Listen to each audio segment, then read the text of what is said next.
Good evening to everyone who is currently logged on to our Zoom webinar, as well as those who are watching us from the microsite.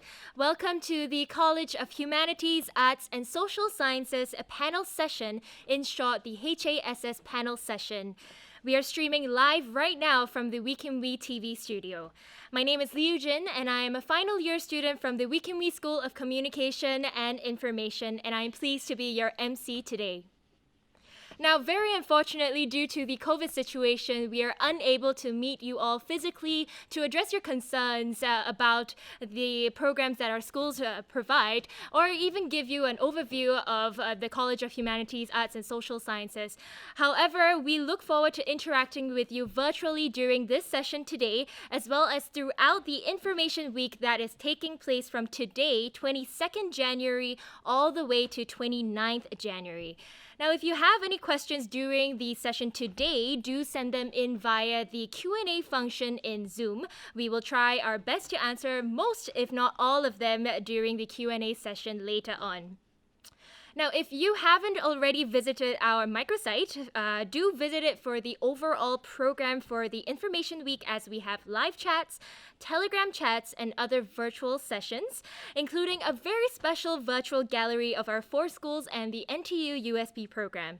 You can scan the QR code that is on the screen right now, or visit ntuhass.info/admissions. Now it is with great pleasure that I introduce our panel for today. We have Professor Pierre Satic, Associate Chair, Academic School of Art, Design and Media, Professor Andreas Luco, Associate Chair, Academic School of Humanities, Dr. Mark Chanide, Associate Dean, Undergraduate Education, College of Humanities, Arts and Social Sciences, Professor Laura Wu, Associate Chair, Academic School of Social Sciences, Professor Jung Yum Bo, Associate Chair, Academic Wiki School of Communication and Information, and lastly, Professor Mei Lin, Director of the NTU University Scholars Program, also known as the NTU USP. Now, without further ado, let's kickstart this session with an overview of our college with Dr. Mark Chanide. Thank you, Eugene. And the first thing that I would like to point out is that the College of Humanities, Arts and Social Sciences at NTU is not just a small part of NTU. Back in your parents' day, maybe NTU was known only as a technological university. Maybe it was known mostly as an engineering university. But at this point, our undergraduate population in the college is large. So in humanities, arts, and social sciences, we have nearly 5,000 undergraduates. Nearly 1 out of 5 NTU undergraduates is in our college. So we have a diverse group of students.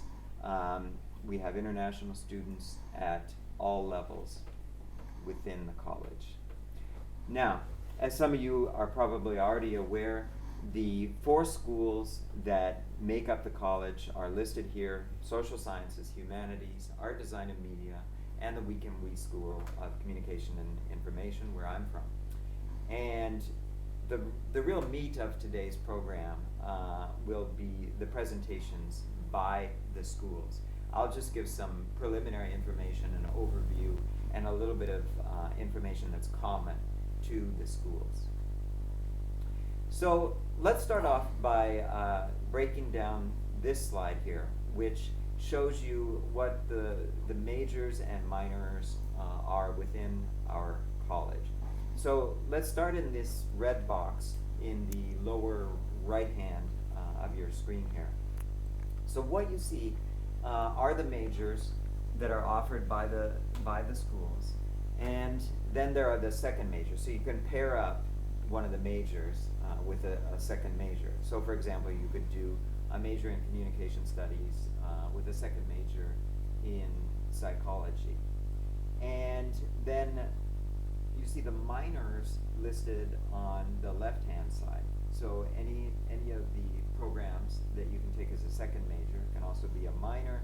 And in addition, we have some other interesting choices, things like gender and diversity studies, some special minors that aren't available as major programs.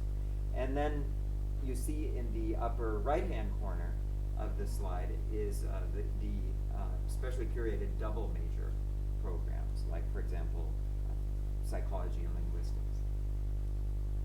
And then new this year is the Bachelor of Science in Economics and Data Science as well, coming from the School of Social Sciences. So other universities around the world offer programs in humanities, arts, and social sciences. So we'd like to highlight what it is that makes us different. And some of the answers are here. So one of the hallmarks of the college at NTU is that we have direct entry into the major of choice. So you can really hit the ground running by entering directly into your major. And our programs are all four-year programs. Within the college, it's all four-year programs with direct honors.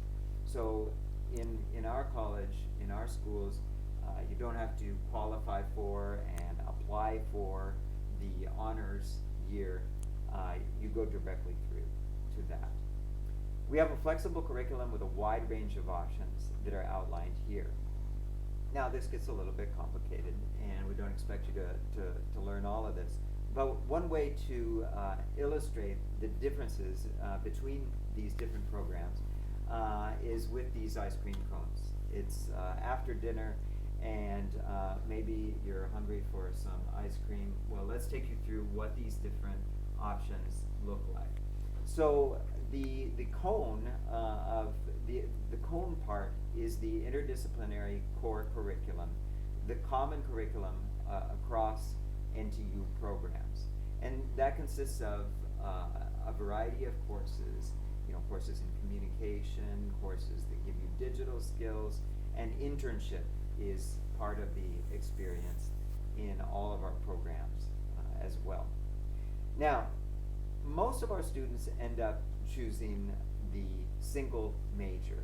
So that's the first one on the left there. And so what you see is the big old scoop of chocolate, the 69 academic units, which constitute 55% of the degree. That's the single major, and the cherries on top are quite substantial garnishes there. So you get 29 academic units, so about 1/4 of your program of study are electives. And this is it's an unrestricted set of electives. You can go broad, you can go deep. You can choose a variety of courses and things that you've always wanted to learn about, or you could even just choose to take classes within your own major and just go very, very deeply into your own major. The electives at NTU range very widely. We even have physical education electives. Now, we have the second major and the double major. Well, what's the difference between those? Well, thanks to our graphic design here, you can sort of see very intuitively what the differences are then. So this is drawn to scale. So what you have here is the second major. It looks a lot like the single major, right? You get the full first major, but then the scoop on top there, the green scoop, that's the second major, and that's a little bit smaller, but still a substantial unit of study. And then, of course, what's happening here is you are trading off some of the electives for more specialization within this second major. Now, to some students, that's a very appealing idea to choose more specialization versus more breadth. To other students, that's not what they want. So we have a number of options available. So you see the different combinations of the chocolate and the green ice cream. I've been told that the green ice cream is mint. It could, of course, be matcha. It could be pandan, pistachio. I'm told it's mint. So the double major there, you see then what you have is two substantial scoops, but a little bit smaller than your single major program. And then the double degree, that's relatively unusual within our particular college, but we do have one double degree in economics and engineering, and that takes longer to do. That's a 5-year program. Now you might be wondering what all the options are for these electives that you can take. One thing that many people choose to do is to study a second, or maybe for you it's a third language, with their electives. And so the Center for Modern Languages, you can choose from these languages, and there are some interesting choices on there. We even have Singapore Sign Language, I'm proud to say, and we have Latin, so an unusual choice. But we have courses in that as well. A very useful language. I took some Latin myself.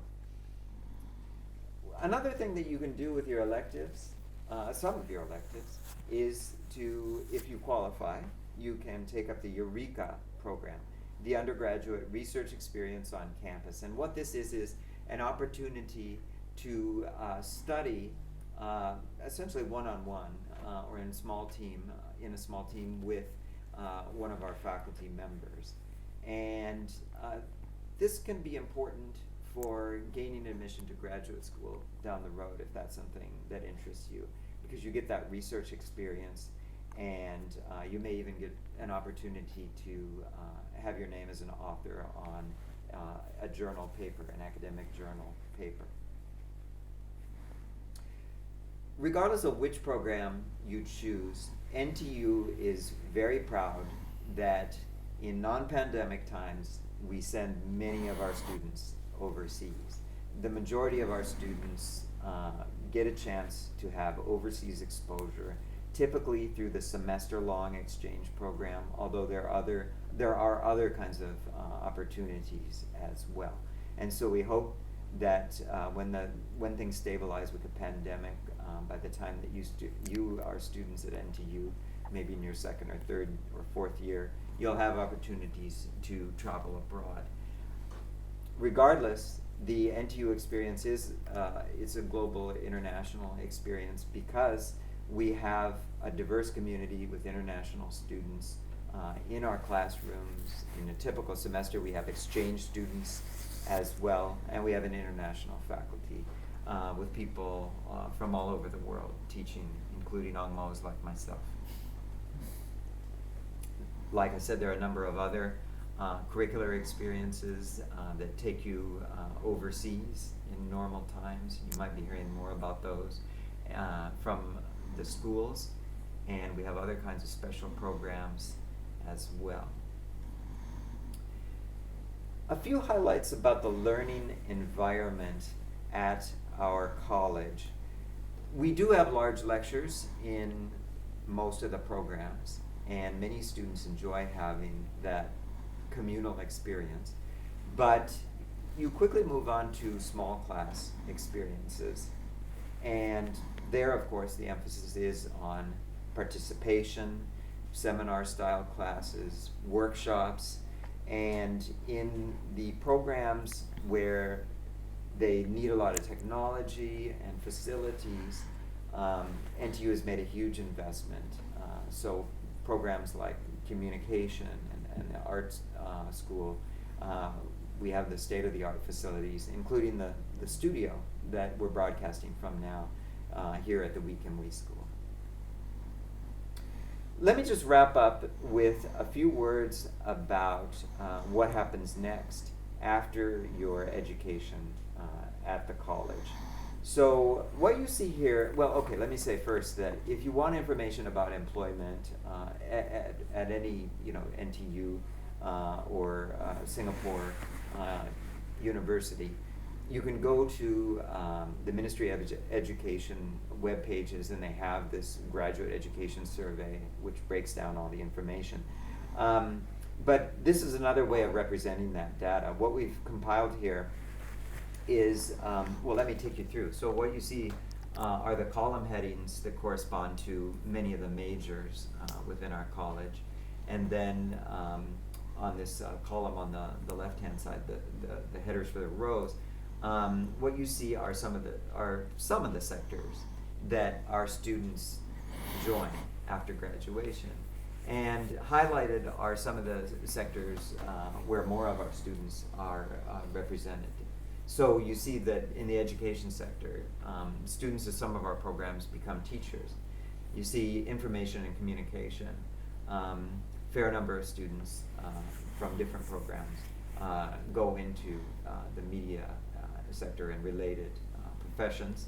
And then there's the government sector, the public administration and defense. You see that a fair number of students from from all the programs take up government jobs as well.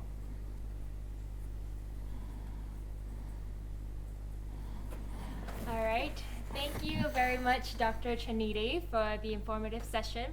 Now, I understand it is a lot of information to take in. Now, I myself, when I was first entering university, I was very confused about all the programs and the schools and the college, but this is your time to clarify your questions with our panelists. So do feel free to ask them on the Q&A segment on our Zoom webinar. But first, let's move on to Professor Pierce Sattlik from the School of Art, Design and Media for his presentation. Thank you, Eugene. Very good evening to all of you. And I'm starting off with the School of Art, Design and Media within the College of Humanities, Arts and Social Sciences. Very interesting. School of Art, Design and Media within a College of Humanities, Arts and Social Sciences, within a University of Technology, offers something very, very unique that many of the schools of art, design, and media cannot offer.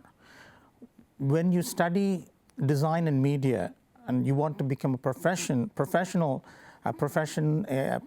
designer or a media artist, two things are important to you today. One is humanities and social sciences, because a lot of things that we do concern human beings, people like us, everyone. Second thing that we're very much interested in is technology. So here's a school right in the heart of NTU, which looks at art, design, and media. That should be of some interest to you. At ADM, which takes in about 140 to 150 students per year, we offer two bachelor's degrees. One is Bachelor of Fine Arts in Design Art, and the other is a Bachelor of Fine Arts in Media Art. Besides that, we have a double major together with the School of Humanities, which is on art history and English literature, or English literature and art history, as we'd say. So these are the three things that we are primarily interested in. And when I say, we call it BFA, Bachelor of Fine Arts. When I say BFA in Design Art, what would you do there? You'd want to know. We have a very flexible curriculum, as Dr. Mark Sinete has put in. If you need, for example, if you'd like to study Design Art at ADM, you have option of studying three areas, which are product design, visual communication, and interaction. You either can do all the courses, all the electives within all these three and get a BFA, or you can specialize and take a pathway. Let's say I want to be a product designer. It's still possible. So what we do is we offer you the ability to string together your courses, right? That is, again, strung around all the offerings that the college offers as electives that you can take as well. Similarly, let's take Bachelor of Fine Art, BFA in Media Art. We have 4 pathways that are available: photography, animation, filmmaking, and game. So it's interesting that we have this, because many of the students who want to do filmmaking would like to know about animation, would like to know about game, because everything seems to be together, and all 3 of them need photography, for example. So actually, the students enjoy selecting courses that they want to take. And added to that is the fact that beyond the college, there are courses available at the School of Engineering, at College of Engineering, or College of Science, which may be of interest to you, right? And all this come together when you're doing your final project in the 4th year, where you need all the resources that you need. And this is where the School of Art, Design, Media has the advantage of everything that's available within the campus. Besides this, we have faculty who are from about 24 countries, and we all speak at least 12 accents, including mine. And you actually see us bring our experience, talent, and knowledge together at one place. And it starts off as a fun foundation where you learn about the 2D, 3D, and fourth dimension, which is with time, and move on in the second year into either your design art major or media art major. So this is an exciting time to be at School of Art, Design, Media with all the facilities that we have, like as Dr. Mark Senaite put it, we have extensive facilities which cover the latest technology today, right? So how do you get in is a question that you may be asking.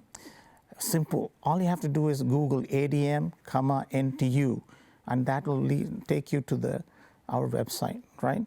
And we do have entry requirements, which consist of a few selected examinations in terms of sketching, your creative thought process and all that, plus portfolio, right?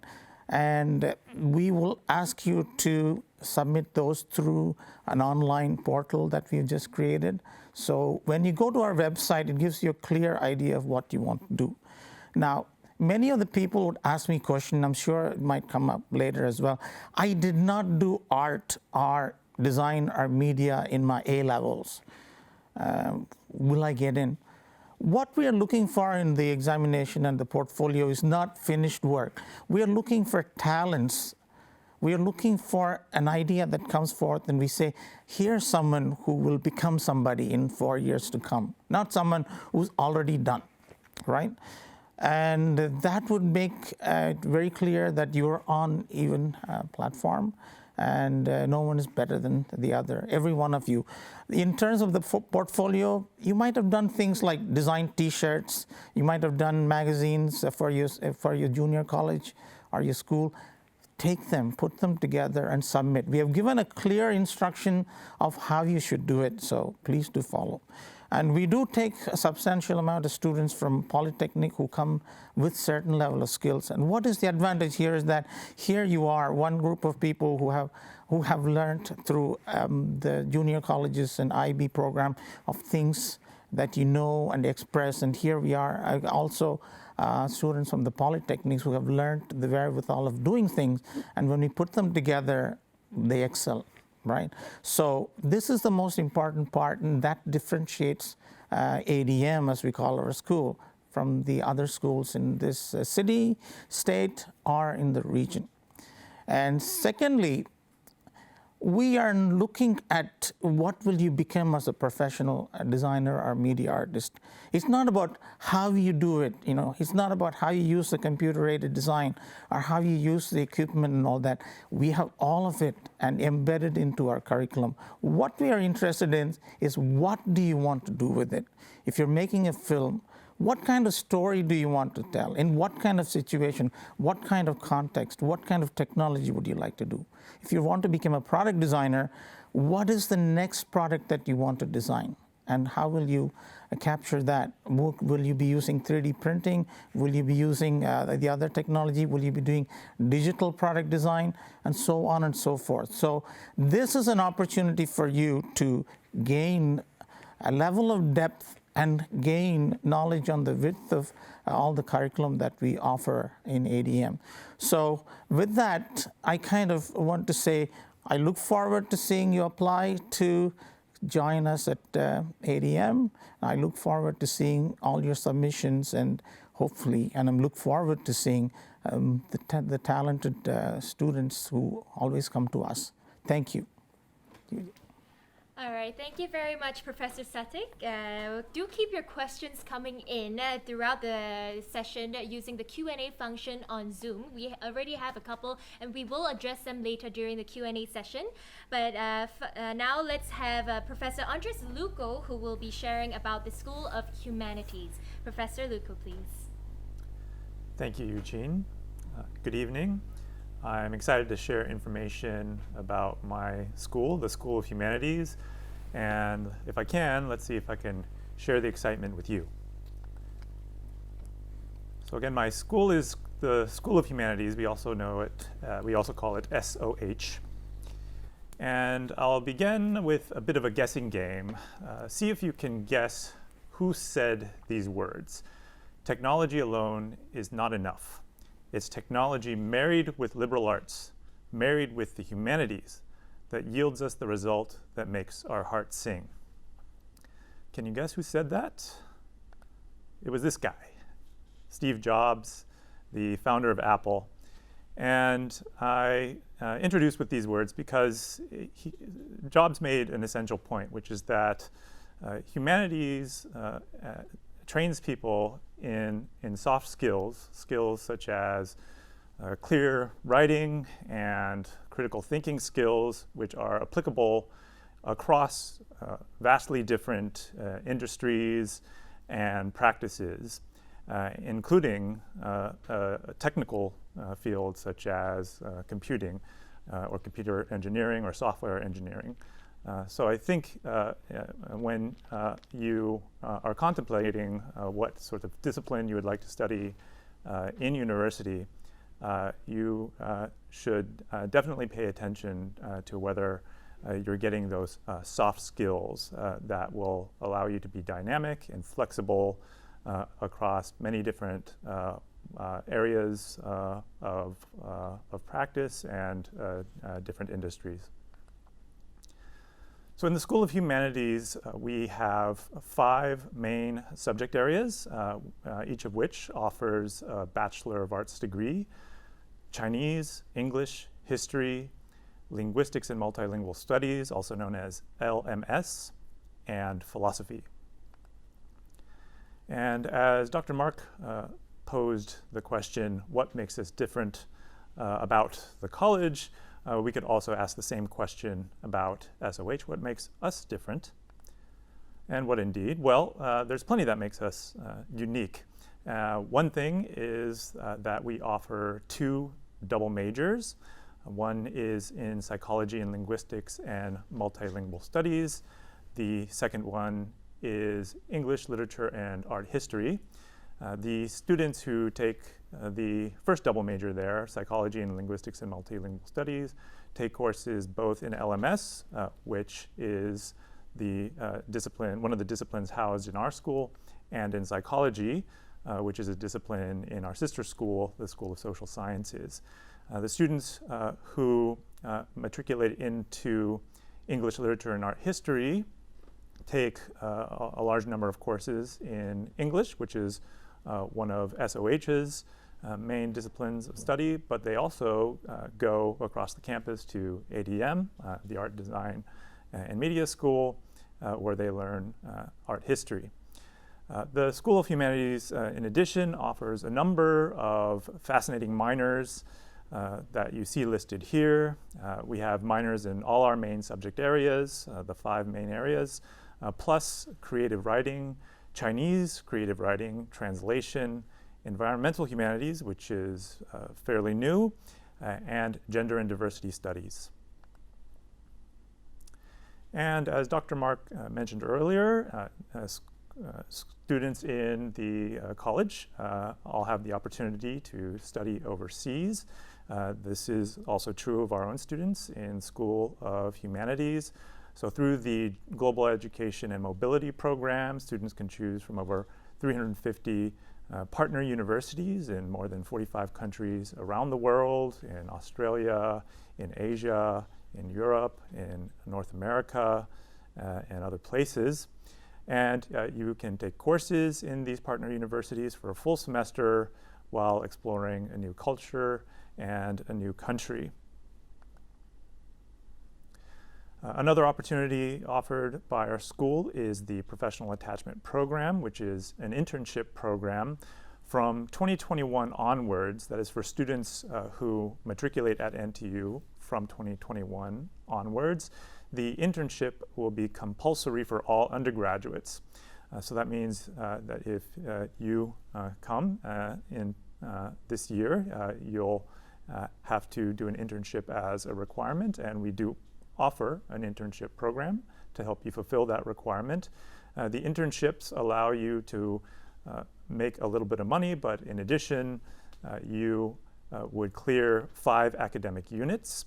The internships last for 10 weeks, and typically students would take the internship after their 3rd year of study and before the beginning of their 4th year. Through the internships, students will have the opportunity to gain real-life work experience and quite possibly a foot in the door for employment after completing university studies. You have various options you can choose from in terms of which internship you go into. Our Career and Attachment Office provides a vast menu of possibilities that you can select from to choose the internship that you think is most suited to you. Otherwise, you could self-source a placement with the support of the Career and Attachment Office. You might be wondering about what sorts of career and employment opportunities there are awaiting our students after they graduate. And I could go on and on. Actually, the opportunities are quite extensive. We have students who go on to succeed in careers in the arts, in non-governmental organizations, in banking, in creative industries such as television, in journalism, in civil service, and so on and so forth. It really runs the gamut, and it's really due to the fact, as I said before, that our students come out of NTU with very strong soft skills in communication and critical analysis that really makes them competitive candidates for jobs in a variety of different industries. If you'd like to chat with us to find out more about SOH's programs, I ask you to please go to SOH's virtual gallery in the Virtual Information Week website and click on the chat bubble to make an appointment to speak with one of our faculty or one of our friendly student ambassadors. Also, you could just scan the QR code that you see here on the screen to make an appointment.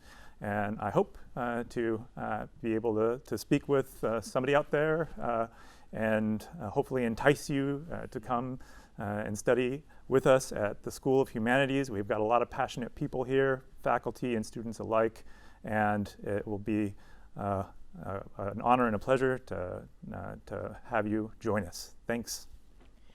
All right, thank you, Professor Luco. Now, while we have your questions coming in, let's move on to have Professor Laura Wu from the School of Social Sciences. Okay, thank you, Eugene. And good evening, students and parents. Welcome to this session on a beautiful Friday evening. For SSS, I would like to discuss 3 questions. Question number 1, what are social sciences? Social sciences refer to a set of interesting disciplines which study how we human beings make decisions, how our choice, behavior, and interaction may affect the society, and how public policies may affect our choice, behavior, and interaction in a scientific way. Question number 2, why you should consider doing SSS at NTU Singapore. I'm going to discuss 3 factors for you to consider. First, interesting programs. Second, well-designed curricula. Third, amazing people. Let me start with first one, interesting programs. At SSS, we proudly present 4 single degrees: economics, psychology, public policy and global affairs, or Ppga, and sociology. We also have various combinations of double majors made from our single major and degree programs from our sister schools. Furthermore, students can also have direct entry to economics with a second major in business, and psychology with a second major in biological sciences upon admission. Finally, as Dr. Mark Chanitai mentioned, this year SSS is going to greeting our first batch of students for economics and data science.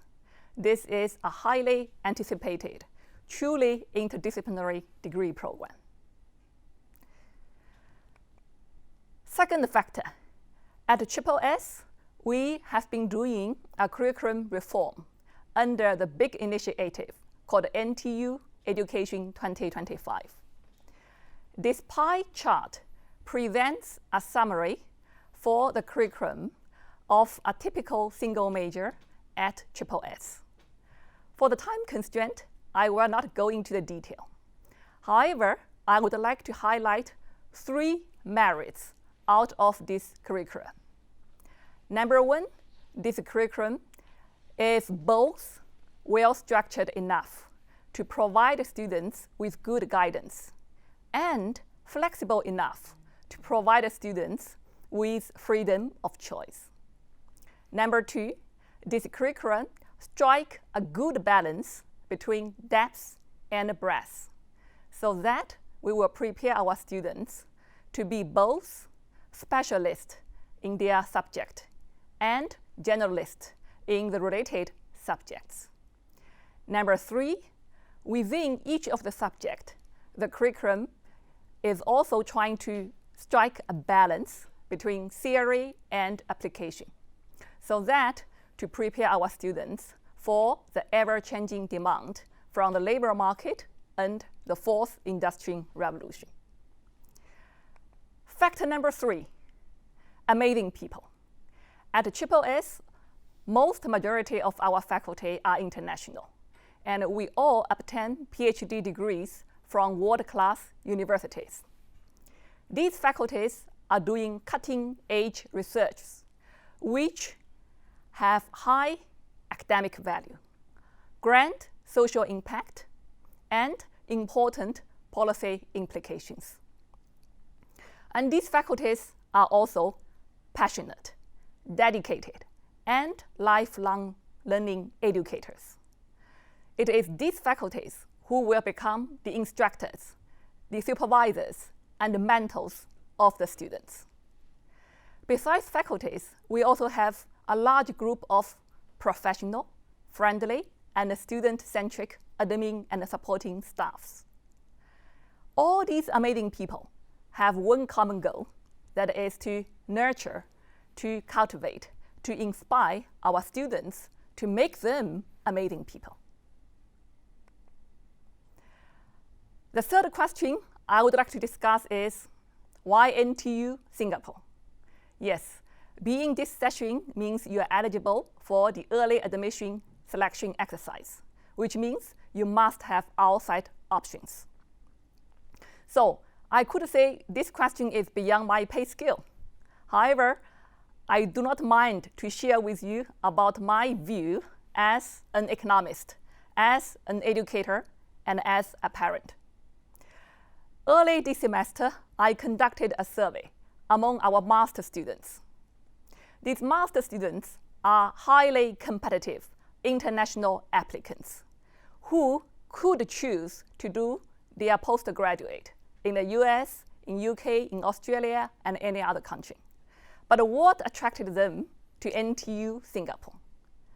Among their reply, the top 3 answers are below. First, they notice the global economy is shifting center of gravity to Asia, in particular China, India, and Asian countries. And second, under the current situation, Singapore is outstanding in terms of safety and stability, which is really important in this volatile, uncertain, complicated, and ambiguous world. And finally, NTU is enjoying a rising global ranking together with an increasing international reputation. If you think about higher education as an investment, then doing a degree at NTU and Singapore could be really a high investment with high risk-adjusted rate of return. This, of course, is the point of view of international students. Nevertheless, I hope it could be a useful reference point for you. That's all I would like to share for the moment. You could be able to find much more information about HSS through various venues. And I really look forward to seeing you at NTU SSS in August 2021. Back to you, Eugene. All right. Thank you, Professor Wu. So now we will be moving on to Professor Jong Yun-bo, who will introduce my school, the Wiki School of Communication and Information. Prof. Bo, please. All right, thanks, and good evening to you. I hope you are not thinking of switching your channel to TikTok, Instagram, or YouTube yet, because we still have important information and exciting news to share with you.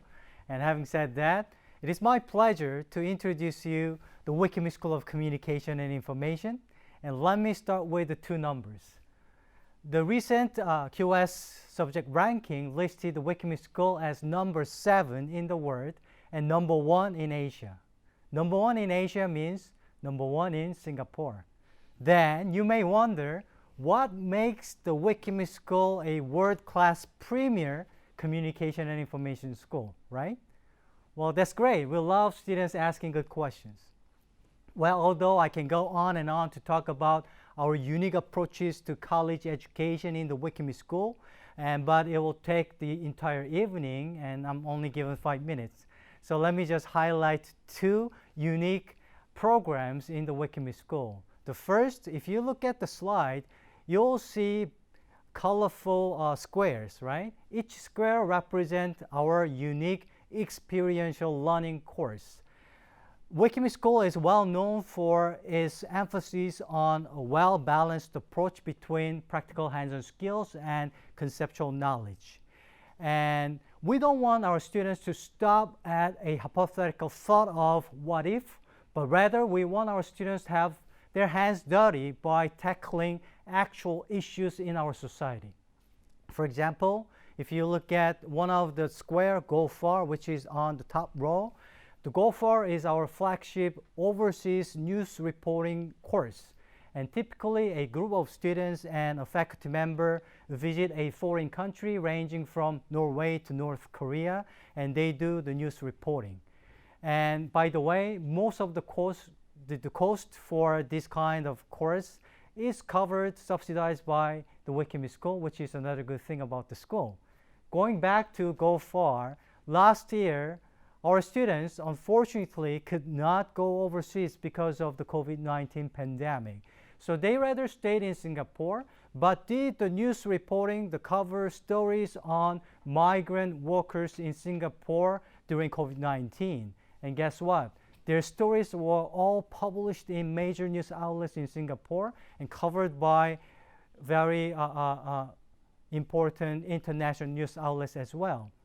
And the student group was invited by the ministry because they wanted to hear from our students more detailed stories about migrant workers. So you have certain idea, certain picture about our experiential learning courses. And in addition to that, if you look at the bottom part, you see the company names. This is not advertisement, but this is a part of company names that want to hire our students as interns.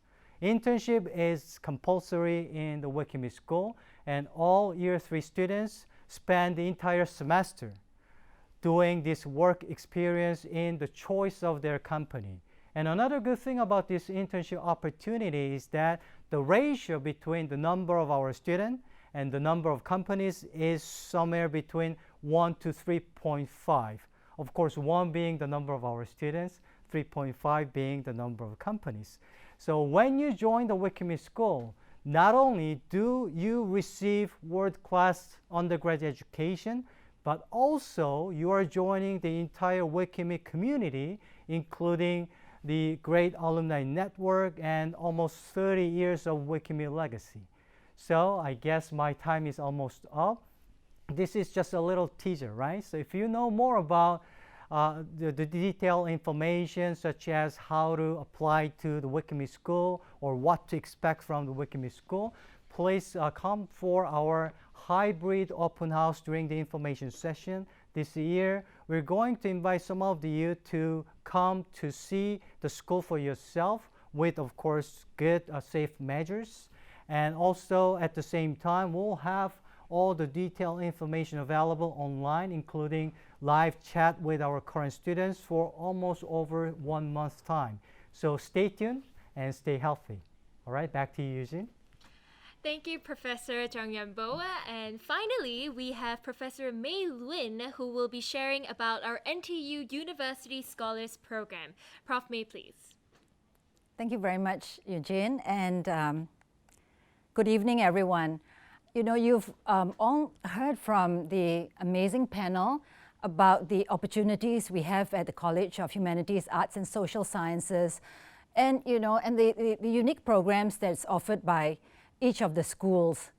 So, the NTU University Scholars Program, or NTU USB, works with each of the schools.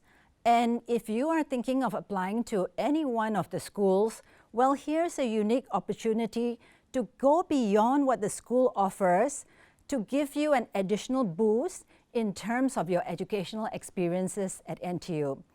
Let me share with you a little bit about NTU USB and what some of those opportunities are. So on the top left-hand corner, what you will see is the exciting array of additional courses that NTU USB offers to the students in the program. If you remember Dr. Mark Chinete talking about the ice creams and having that mint flavored ice cream and so on, you probably remember the little cherries and some of the white spaces that you have as well. So these are what we call the free electives, and every student has these electives. And if you join the NTU USB, you don't have to take any additional modules. What you have is an additional array of courses that you would take in order to broaden and give you a much more holistic, liberal arts-oriented programming that goes with each of the schools. So you could be a Wiki school student and NTU USB, or you could be a School of Humanities student and NTU USB, or School of Social Science or ADM and USB. So we partner each of the schools, and whichever school you go to, you have an opportunity to then broaden into these types of programs. So aside from the unique additional courses that are specially offered to the NTU USB students, we also have, of course, the scholarship itself.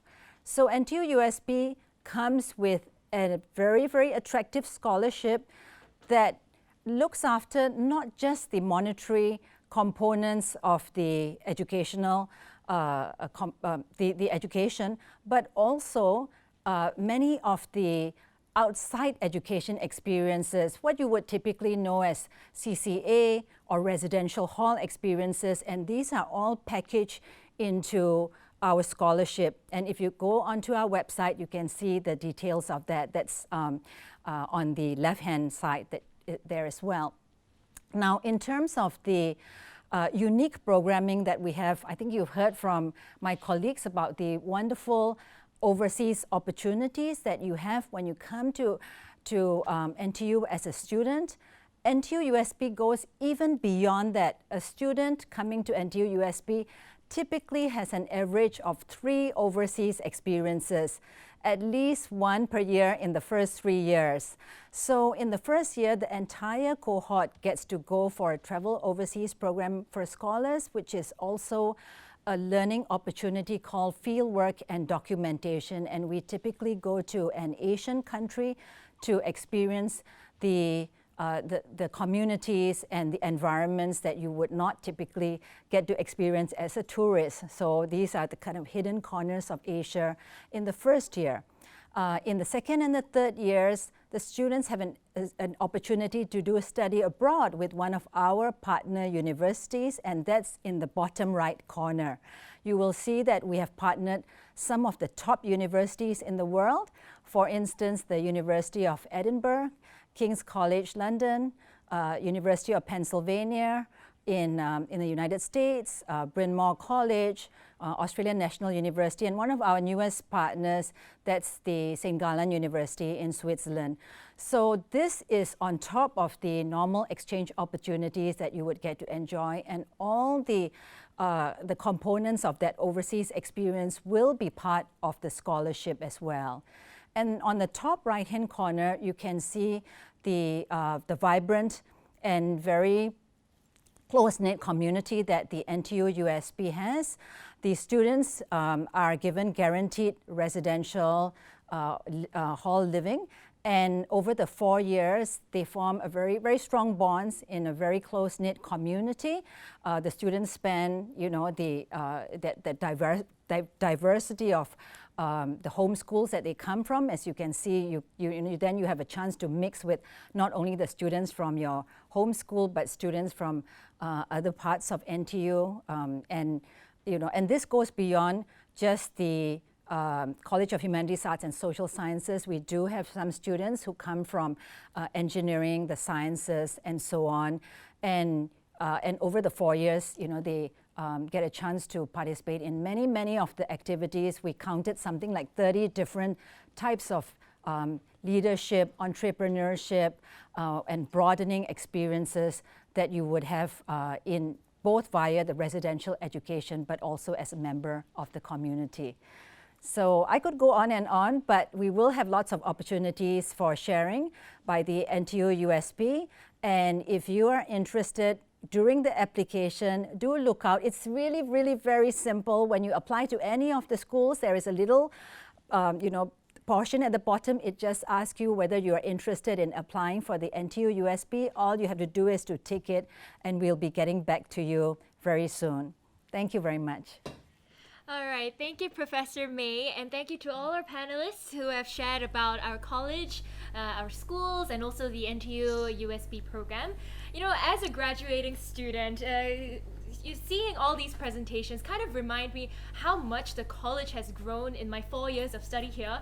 And I'm also very excited to see how the college will change in the next 4 years that you will be having from 2021. We have a lot of questions that you asked us on the Zoom webinar. And let's see. Let's begin. Oh, by the way, some of the questions are not directed at a specific panelist, but a panelist who can best answer your questions will be answering your questions. So let's begin. Someone asked, I am interested in philosophy. How is philosophy at NTU different from other universities? Well, it's a great question, and it's actually the case that philosophy is taught a bit differently in different universities. Every philosophy department in every university around the world has its own style, you might say. And here at NTU, we have cultivated specializations among our faculty in Chinese philosophy and Asian philosophy more broadly, as well as ethics and the philosophy of science. So our faculty are extremely knowledgeable about these areas in particular, and we offer a wide variety of courses in those areas. But in addition to those areas, you would be able to get a broad-based education in philosophy. We offer courses in other areas like epistemology, metaphysics, logic. So whatever branch of philosophy you find yourself interested in, we'll have a course to offer to you that you would hopefully enjoy. All right, thank you, Professor Luco. Let's move on to the next question. May I ask if it is possible for students to take on double majors from different schools, so maybe beyond the college itself, for example, economics and business?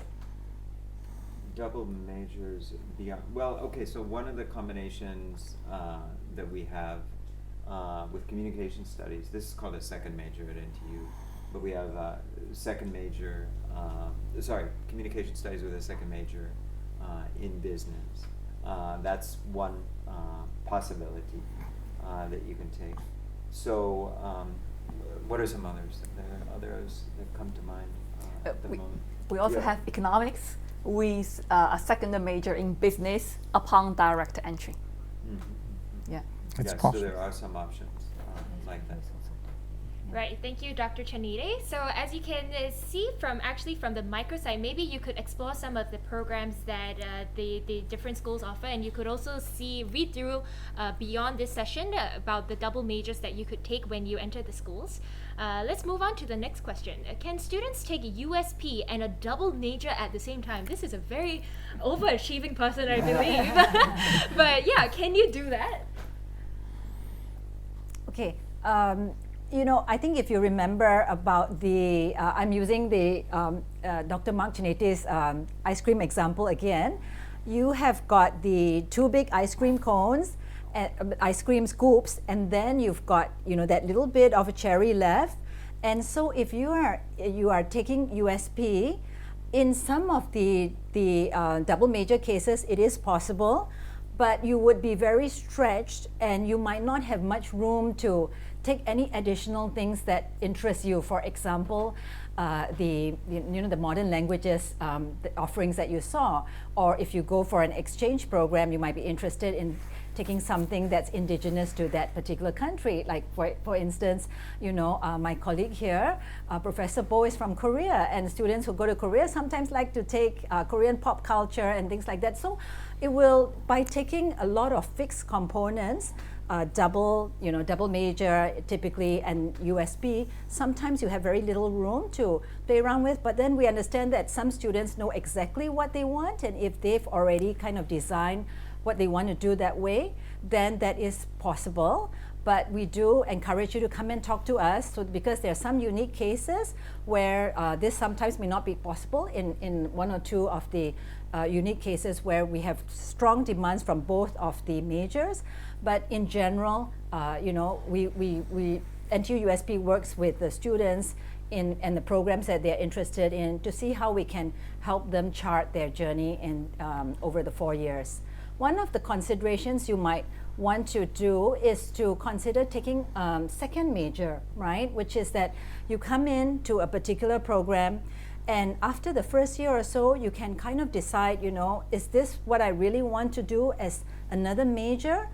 And it allows you to a little bit of time, even if you're not decided about what that second offering you want to do is. So you don't have to pick your 2 ice cream scoops immediately. You pick one, and then you come in, you spend the first year, and see if you want to do a really big scoop again or a small scoop, like again, that analogy was showed. And you can kind of go on from there as well. That's one of the beauties of the education in College of Humanities, Arts and Social Sciences. You can kind of pick and choose, and we have a lot of flexibility for you. All right, thank you, Prof. May. Now, I think the next question, maybe Professor Jung Yeon Bo from Wiki School can answer. What is media analytics? Okay, wow, that's very mouthful word, right? Media analytics. So you have probably heard the buzzword like data analytics, data mining, all those kinds of emerging trends in the industry, right?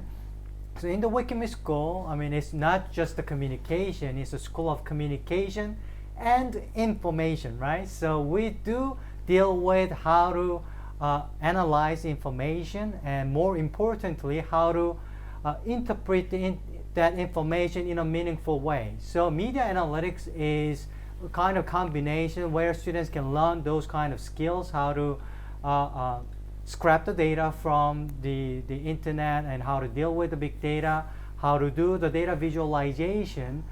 But the purpose is to present the information in a meaningful way. For example, in the field of journalism, we can combine that with the journalism, so then it will become data journalism. So the journalists can utilize the data information to present more precise information to the readers, right?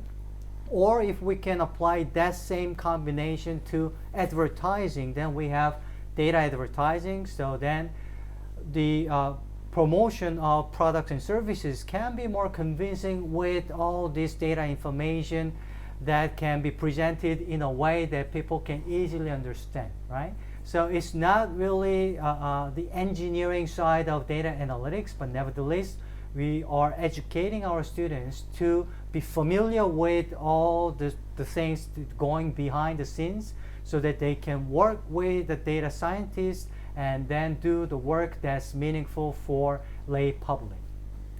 All right, thank you, Prof. Wu. That was very comprehensive. So the next question is for Professor Satik. For ADM, what would you say is the weightage between grades and the portfolio when you are considering admissions? Right, that's a very good question. Your grades, as in A level or IB, it consists of 55% of the admission score, and for 45% of the grades, it will come from your portfolio and submissions. Here's the interesting part. There are few of you, I feel, in the past who have had a lower level of grades from the A levels or IB, but however, they had a completely excellent portfolio and submission. They were able to come much higher into our list and be the first ones to get admission. So it's an interesting way of analyzing, and where we're always looking at talents to spot. So don't be worried about that your grade is not the most highest amongst you and your peers, but you can look at your portfolio because it gives 45% of the weightage there, and that should put you in good stead, right? All right, thank you, Professor Satik. That was pretty direct. Let's quickly move on to the next question as well. Okay, what is the difference between Ppga in NTU and political science in NUS? Okay, seems I'm going to pick up the question. Okay, so Ppga is the shorthand notation for public policy and global affairs.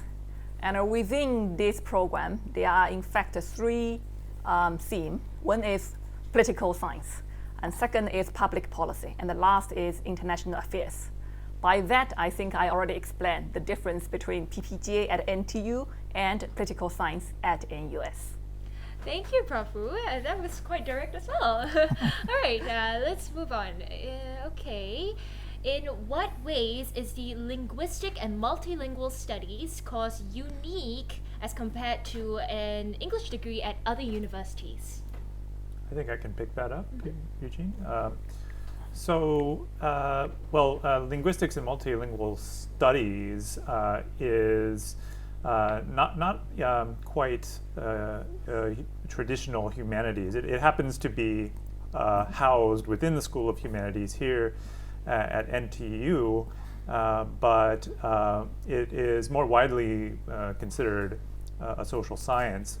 And if you look at the course descriptions of the modules offered by LMS, Linguistics and Multilingual Studies, you'll see that it is fairly social scientifically oriented. So you'll see courses in computational linguistics, you'll see courses in statistics, which are quite quantitative, but you'll also see some very humanistic courses about language as spoken in particular dialects, the history of languages.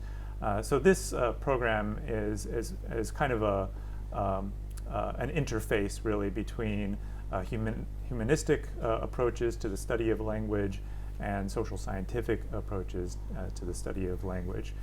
Whereas a more traditional English literature or English degree would be more focused in humanistic methodologies. Cool, I didn't even know that myself, but thank you, Prof. Luco. Okay, we have a question coming in. Are students allowed to drop their second major after a year if they realize that they cannot cope with it, or if that's not their strength? Absolutely. That's definitely a possibility.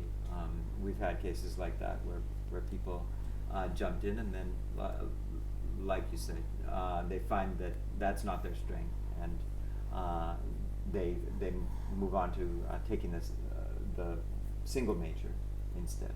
Definitely a possibility. There's flexibility within the programs to change course if need be. All right, there you go. Thank you, Dr. Chanidi. Minnie asks, may I ask how is the Wiki School of Communication and Information different from Mass Comms in NUS or SUSS? All right, okay, so Well, can I start? I mean, there are so many differences, but if you look at each school's website, I mean, each school has its own strength, right? But the Wiki School is the most comprehensive communication and information school, not only in Singapore, in Asia, and probably in the world.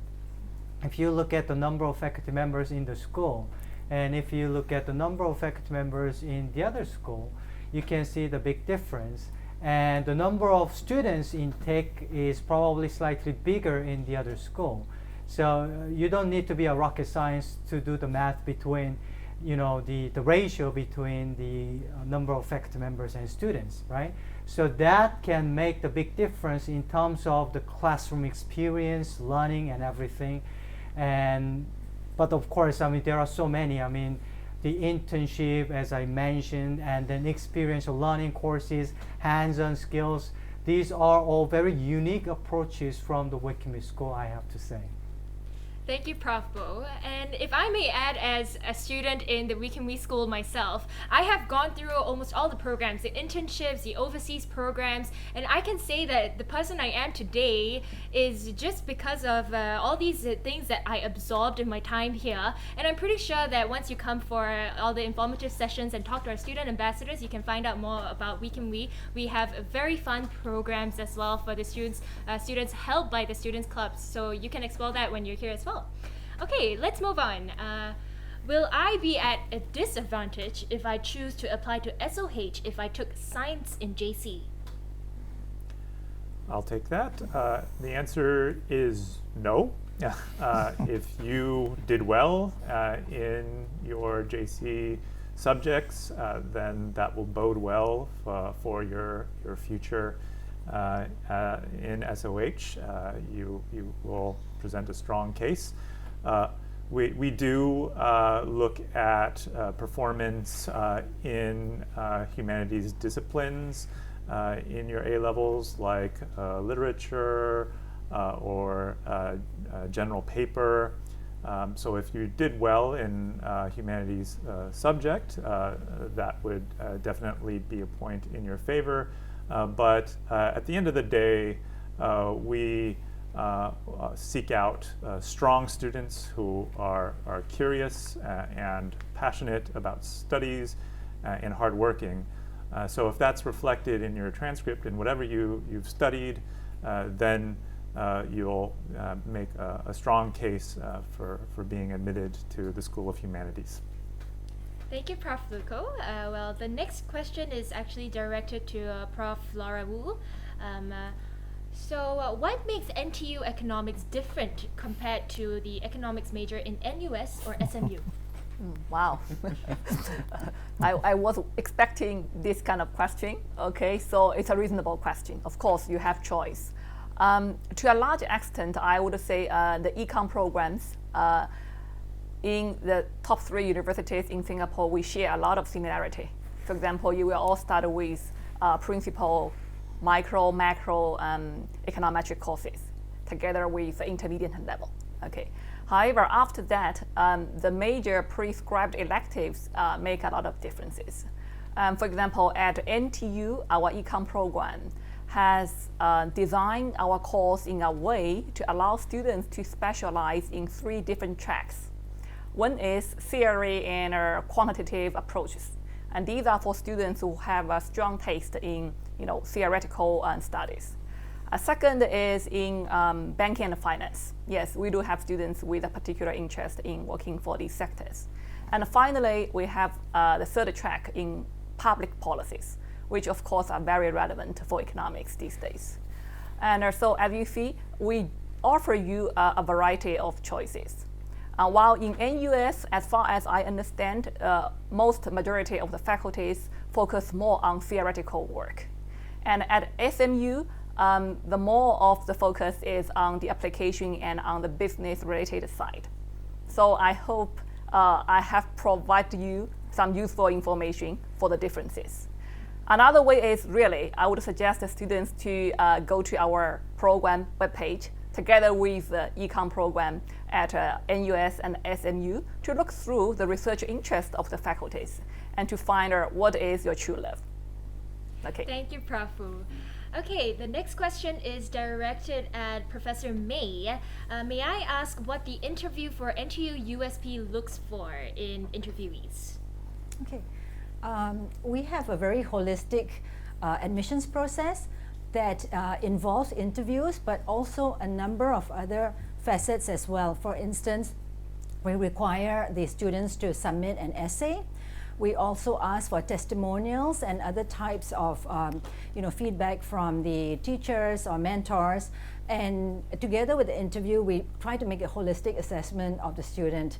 So in the interviews, typically, the student may be, and we have different types of interviews depending on the various stages that you may be in conversations with us. Some of them are in very casual settings, perhaps sometimes one-to-one in a cafe, so it could be very casual setting where we're trying to discern, just what sort of a person you are, how enthusiastic you are about learning, how diverse your experiences have been, and so on. Sometimes we have an interview that is in a group, and those are pretty fun because you come and it's really to kind of see how the students perform when they're placed in a team.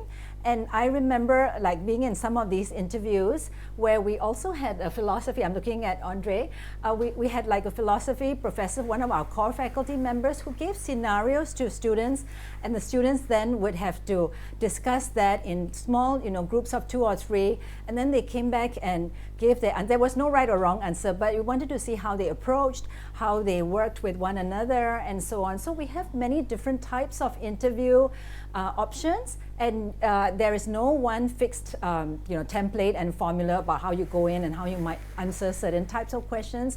We just urge you to be yourself. We want to know about you. We want to know about your background, your interests. If you show great enthusiasm for learning, wanting to know about the whole breadth of experiences that you can have as a student, we really welcome you. And we hope that you'll enjoy the interview processes too, because we really love meeting our students. Thank you, Prof. May. To summarize, it is basically to have fun at the interviews and be yourself. Okay, all right, Professor Satik, we have a question for you. Do we need to go through interviews for ADM degrees, or do they just look at our grades and portfolio? At ADM, we do not have interviews, right? Unless you have indicated you wanted to be interviewed for scholarship, and that too is very competitive, and the top 10-15% of the students qualify for that. Otherwise, there's no need for an interview. Your portfolio and your grades will be enough for us to evaluate. All right, thank you, Professor. Let's move on to the next question. Okay, so we have a couple coming in. Okay, if I am interested in both media and politics, should I apply to Ppga or Wiki school? Because both programs are very outstanding and I find it difficult to make a choice. Okay, who wants to take up? Well, I think that's a very good question, and then indeed we have some overlap, and Dr. Mark Chenite here is teaching media laws, and he has oftentimes students from Ppga taking the media law course from him. So we see some overlaps, and I guess it has to be really where your heart belongs to, right? If you are more into the media side, but you want to know more about politics related to the media, then probably the Wiki School would be the best fit for you. But if you are more interested in mostly policies, and yet some of the particular industry of your interest is media, then perhaps you may consider Ppga. But we understand some of this synergetic kind of effect, so we are working on something that we can provide, but I guess it is a bit too early to reveal that, so stay tuned again. I mean, we hope to come back with you more interesting combination of programs for you. All right, thank you, Professor Bo. Okay, let's move on to the next question. Prof. May, I think this is for you. How does the NTU USP help with job opportunities in current and the post-COVID world? Yeah. Thank you very much for that. And and I'm also wondering in the audience whether there might be a number of parents. Sometimes when we have these sessions, I get a chance to talk to the parents, and sometimes some of the parents may be also concerned about the job opportunities, especially with the current COVID situation and the post-COVID scenario.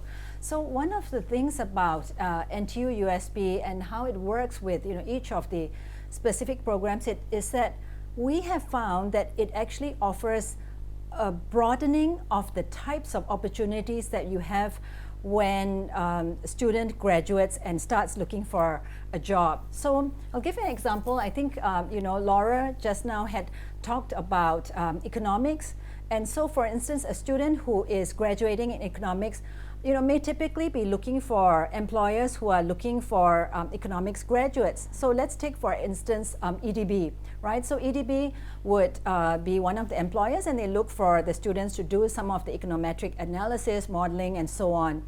But once a student has got that additional experience of NTU USB, the student becomes a lot more flexible and adaptable to other types of opportunities that EDB may offer. So we have found that a student who typically has been focused in a particular major and going into a particular organization, they've been hired in many broader types of job opportunities. So for instance, EDB might be looking for somebody who's looking at ASEAN, for instance, to look at some of the future opportunities, to look at some forecasting opportunities, and they'll say, oh, here's a student who has not just economics, but also USB experience. We think that he or she, with a broad international experience, would be very good for this type of task.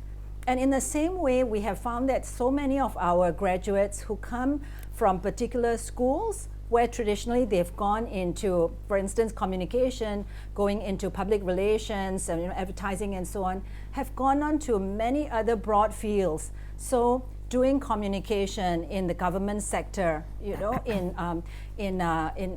places like Temasek Foundation, in Prime Minister's office, or even in larger international organizations. So typically NTU USB can kind of broaden the opportunities that the students have in terms of where they can go for to seek job opportunities, and it's often seen to be a plus and a bonus to whatever the majors or double majors they may have competency in. Thank you. Thank you, Prof. May. All right, the next question is kind of a long one. It's a three-pronged question. Okay, number one, if the course I'm taking in my first year no longer appeals to me, can I change my course? I think she means maybe the degree or the school. Or is it possible for me to apply for modules across different schools? And number three, what if I no longer want to apply for my current course? Okay, so review for us. First question. Okay, the first question, if the course I'm taking in my first year no longer appeals to me, can I change it? Yes. Yes. You can. Okay, that's very straightforward. Yeah, right. That happens. Okay, next, is it possible for me to apply for mods across different courses? Different schools. Yes, I think well, that's very routine, right? I mean, the people take an interdisciplinary education, they take electives across different schools, so that's the norm. That's right, so that is a yes. And Yeah. Lastly, what if I no longer want to apply for my current course or school of choice, I believe? I'm not sure I understand that question. So, okay. I mean, yes, you can change your program. If I no longer want to apply. So for my school do of- they, oh yeah, so what if they want to change the programs that they're applying for? At what stage? I wonder. We don't know. Yeah. Well, I mean, so up until the closure of the admission window, you can change what you're applying for if that's what we need. If that's what we need. Yeah. Right, so I guess that is quite flexible and it is up to you. Okay. All right, oh, this is a tricky question. Without comparing against other schools, can the panelists please summarize the focal points and things to look forward to in 5 words? So I guess we could start from Professor Satik, and then we move across. Well, I think those 5 words will be repeat it again. Yes. Okay, right. let's do one word each, maybe. Okay. One word is it's not just one word. The opportunity to be, for example, in art, design, media, opportunity to be in a school of art, design, media, in a university of technology, which has a very important college of humanities, arts, and social sciences. That would be my sentence. All right, Professor Luco. My word will be adaptability. As I mentioned before, through the study of humanities, you develop essential soft skills that are broadly applicable in a lot of different career paths. And I can't emphasize that enough. My colleague Laura had just mentioned about the VUCA world that we live in, and that is our current situation. So you really do have to be flexible in terms of what kinds of problems you can solve, and you have to be able to deal with ambiguity and uncertainty. And I think the humanities really trains the mind well in dealing with ambiguity and uncertainty, because for whatever viewpoint that you think is right, there's always an objection, there's always a weakness, as well as pros and evidence in favor of it. And so I think the study of humanities allows one to see the world from a lot of different perspectives, pros and cons. And I think that's a really essential skill in order to be adaptable in our changing, uncertain world. All right, adaptability for the School of Humanities. And next is School of Social Sciences, Prof. Wu. Wow.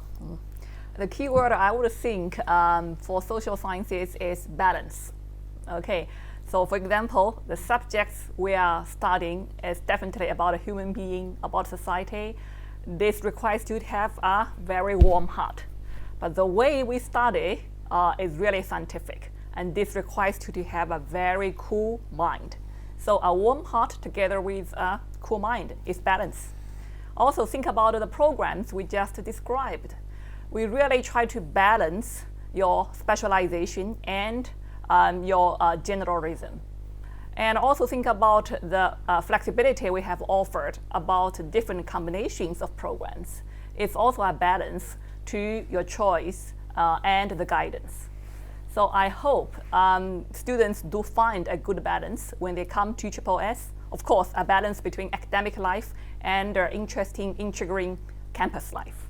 Thank you, Prof. Wu. And maybe Prof. Bo for Wiki and We. All right, so I guess I have to go with experiential learning to be consistent. But in addition to that, I mean, you hear the word like disruptive industry, Industry 4.0, fourth industrial revolution. All these indicate unexpected abstract changes that you may see in the future. In order to deal with those kind of unexpected ambiguous changes, adaptability, leadership, communication skills, these are all very necessary skills that you need to learn in both in and outside of the classroom. So the experiential learning is something unique that we can offer to you when you join the Wiki School and also NTU. Thank you, Prof. Bo. And maybe Prof. May for the USP program. Well, the word I would choose, or the phrase, is global citizenry. And nowhere is it more salient than in the current time when we see how interconnected the world is, and yet we're not able to go far physically, right? But especially in our island nation here, we realize like how broad our visions have to be, how we have to train our students to become future global citizens, to be able to deal with so many of the international and regional perspectives and the issues that we face every day. And I think that the program really prepares students to be global citizens of tomorrow. Thank you, Prof. May. And maybe we'll have Dr. Chanide for... Thank you. I was feeling left out. I was Sorry, going to ask for an of course you have to go back to opportunity. you. I was going to ask for an opportunity to give a word. Yes. Okay, so the word I'm choosing is very carefully chosen for this admission season, and the word is depth, actually depth. And the reason I'm choosing that is because everybody is telling you about their interdisciplinarity, right? That's the current trend in Singapore. And what I really want you students to do is to study carefully what's on offer at the different alternatives that you're looking at around the world, and pay attention to depth. Everybody's doing breadth and interdisciplinarity this season, this year, but you also want to pay attention to the depth of study that's offered. You know, if you have so many courses across different programs that you're teaching, that you're learning, is that balanced by in-depth study as well? And let me just continue with that theme and say, please, folks, do your homework. There's a lot of information available on websites, and also you want to take every opportunity you can to do things like this, to ask questions. And so you want to find out things like, okay, on internship, this is a really important one. Everybody will say, oh yes, we have internships. But the next question you should ask them is, okay, how do I get one of these internships? At NTU, everybody gets an internship. They have to in order to graduate. At a lot of universities around the world, internships only go to like the top 5% of folks. You know, exchange, it's a similar kind of analysis. Assuming exchange comes roaring back in the years ahead, overseas study comes roaring back, how many students get to go on exchange? At a lot of universities, what you're going to find is that it's a relatively rare opportunity. So do your homework and go beyond these simple words and look into what exactly is on offer and probe follow-up questions. Thank you, Dr. Chanire. So what you said about breadth kind of reminds me of the phrase jack of all trades and master of none. And I guess you don't want to be that. You want to be really good at something, and you want to feel passionate about what you're studying. You want to love what you do, and you know that grows with you over time in university. Okay, so let's move on to the next question. We will just have maybe a couple more questions before we end the session. What do the interview panelists look out for in EASE interviewees? So the EASE interviewees would be the early admissions interviewees? Well, I think I definitely invite my colleagues to follow up on this. But, you know, one of the things that I looked for in interviewing for Wiki for many years would be students who could demonstrate that what they were saying is true. Like, a lot of students would say, I've been interested in communication since young. But that's very different from pointing to evidence by saying, look, I mean, this is a particular kind of communication I'm interested in. This is a particular kind of media I'm interested in. I've been writing for the student newspaper, or I've been, you know, making videos, that sort of thing. So we want to see, we don't want to just hear buzzwords. We want to see evidence for what you're presenting about yourself, your qualification. Do the other professors have anything else to add? Well, just to add on, I guess for especially early admissions interview, we look for the fit, right? So we want to see whether students can be really happy in their choice of the school. I mean, we don't want to say, hey, come on, we can do everything. But at the end of the day, students find that, hey, that's not something I was looking for. We don't want that kind of unhappy situation happening, right? So we want to look at whether what you're looking for is something that actually we offer, right? So that kind of fit is something that we together between students and also the faculty members in each school can discuss and look for during the interview session. So the other thing I might add is that we are looking for the potential. We're looking for the potential to blossom in the next 4 years into something that you'll aspire to, you'll be comfortable with. So during the interview, these are the things that we actually are looking for, because like Dr. Mark Sinette said, we want to see how your word and your action would transform into someone you aspire to be. So these are the things that we normally look for. All right, thank you, professors. Let's see if we can answer any more questions. We have a lot coming in, and I'm pretty sure we can't finish answering everything, but don't worry about it. You can still visit the microsite, go to the virtual gallery. There's so much information out there, and I think a lot of the questions that are being asked can be found on our microsite and also the school's websites. Okay, so let's see. May I know how psychology in NTU differs from that of other local universities? I see there are a lot of like rivalry questions coming in. So can we have that answered, please? Oh, okay. That's a great question. Okay, so the good news is the psychology program at HASS at NTU has been rising quickly recent years, and that's particularly encouraging.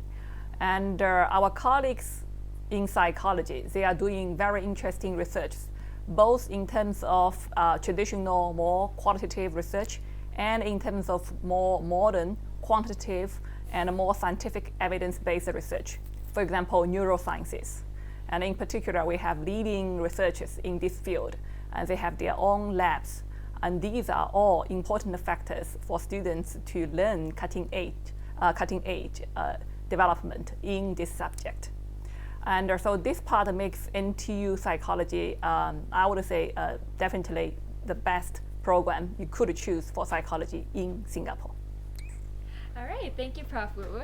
Now the next question.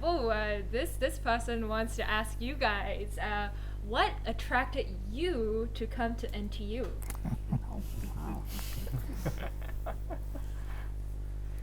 I'll be honest, and for me, it was an adventure.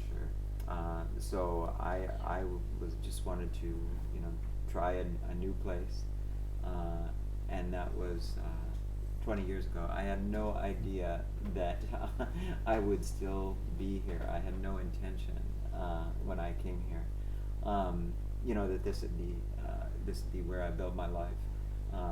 But it's really been a wonderful experience, and I have to say one of the most wonderful parts of it has been to see how the university grew in excellence steadily through that time, and how it reached the heights that it is at now. It's been wonderful. But let me answer in another way, which is particularly relevant to you, and that is I had a hard time deciding what I wanted to do in life, and I ended up getting way too much education at various universities, and I taught at a few places before I came here as well. And one thing that I absolutely love about this place is the commitment to undergraduate education here. I mean, at a lot of universities around the world, a lot of excellent brand name universities, the brand name comes in large part from other things besides the undergraduate education. But in Singapore, there's an attitude that there's no way that we're going to let our precious kids down. We're going to make sure that they get good teachers and that they have good classroom experiences. And that's, if you're not dedicated to that, you're going to have a very hard time as a faculty member here at NTU. So that's one thing that attracts me very much to NTU, is the commitment to good undergraduate education and teaching. Mm-hmm. Other colleagues, I'm sure, have interesting answers. Well, I had this situation of looking at NTU, and the talk was that the NTU is going to have a School of Art, Design and Media. I was thinking, what would that be like? And then that curiosity led me to meeting faculty, and then I realized something was different. different from what the other schools of design, especially in media. For at University of Technology, we centered around foundations based on art, and that interested me so much, because in other schools that I've been attached to or been teaching or something like that, you hit the road running talking about designing a product, but here we were talking about art, drawing, sketching, and that is to me is an essential part of being a designer. And suddenly I realized this is where I want to be, and then everyone else talked me into coming here. That is how I'm here today. Yeah, for me, I'd say it was the opportunity to build the humanities in Singapore. When I arrived, then it was the School of Humanities and Social Sciences, and it was still quite young. And I was hired as a founding member of the philosophy program. So there had been no philosophy at NTU prior to my coming here and the arrival of my colleagues. And so we faced this challenge of introducing philosophy to a technological university, of introducing philosophy where prior to the initiation of the philosophy program at NTU, there was only NUS. And so it was really a fantastic, prospect to be able to bring the humanities to a wider population here in Singapore, and to see the passion of our students, and to see them take that passion into the workforce, into their careers. It was quite gratifying to, at first face the adversity of kind of skepticism from parents and even our applicants themselves about whether they could get a job or whether they would make any money studying philosophy, studying English. But then we sort of proved all the doubters wrong by showing that we offer something valuable, and that our students come away from their university education with skills that are in demand and that enable them to succeed. Thank you, Prof. Luco. Do the other professors have anything else to add? What attracted you to NTU? Okay, maybe I say something, since this is getting very personal, but I also think it's very real. Okay, so to me, I did my PhD in UK. My husband did his PhD in US. So upon graduation, our top priority is to get united. And we look for jobs all around the world. And the econ job market is really competitive. And NTU offered 2 tenure track positions for both of us, which is very rare in this profession. Okay, so over the past 12 years, we both got tenured, and we both grow up. He's now serving as the head of the econ program. I'm serving for the school as associate chair for academic. And we both feel really grateful to NTU to provide us such an environment which we can really get a very good working environment and get great colleagues and, of course, great students. We love our students who all came with great motivation and a lot of passion.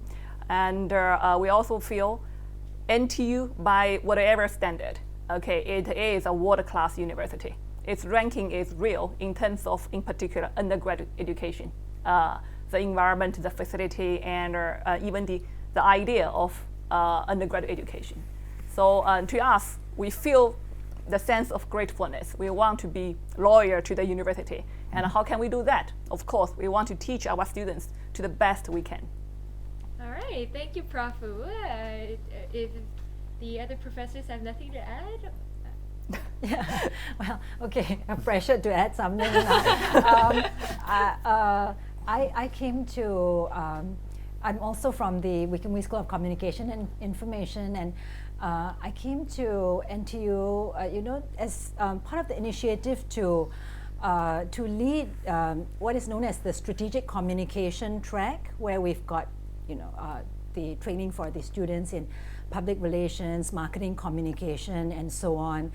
And that's, I think, something that we had not mentioned. I mean, the Weekend Week School is very unique because it really has got these professional tracks that prepares the students to hit the ground running when they go for their internships, when they come out to the workplaces, and to have been part of that opportunity to grow the strategic communication track. That's the area that I come from. It was a wonderful experience, and I mean, over the years, I have seen the close-knit environment also at Weekend Week School, the wonderful students and the faculty there. And then when I had a chance to go and head the University Scholars Program, it was also another unit where a lot of the opportunities were given to shape creative ways that we could approach the holistic education of the students. I mean, we talk about the wonderful opportunities that our undergraduates have, and here in this program, there was also a chance for creative programming to think outside the box, and NTU really walks the talk.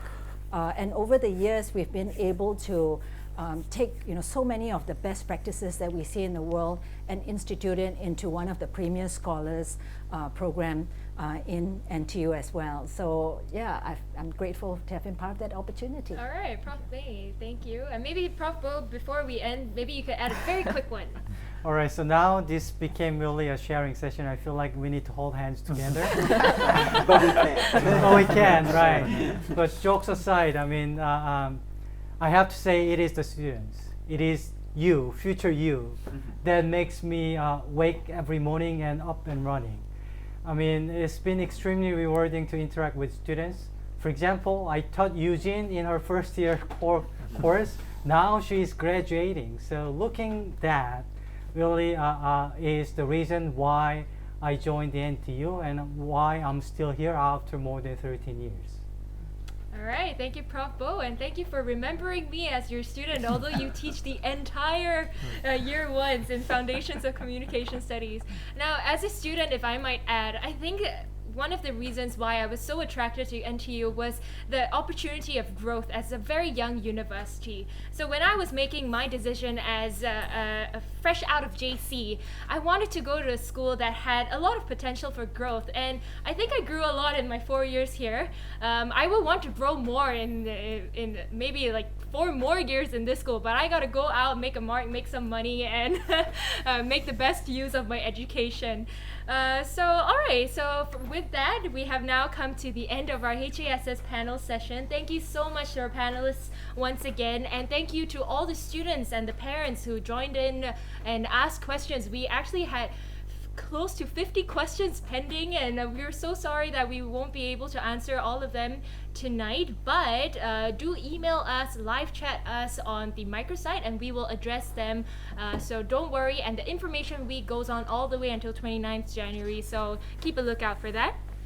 Now we really look forward to having you in our HASS family, and once again, I'm Yujin. Thank you so much for joining us today, and have a great weekend. Good night!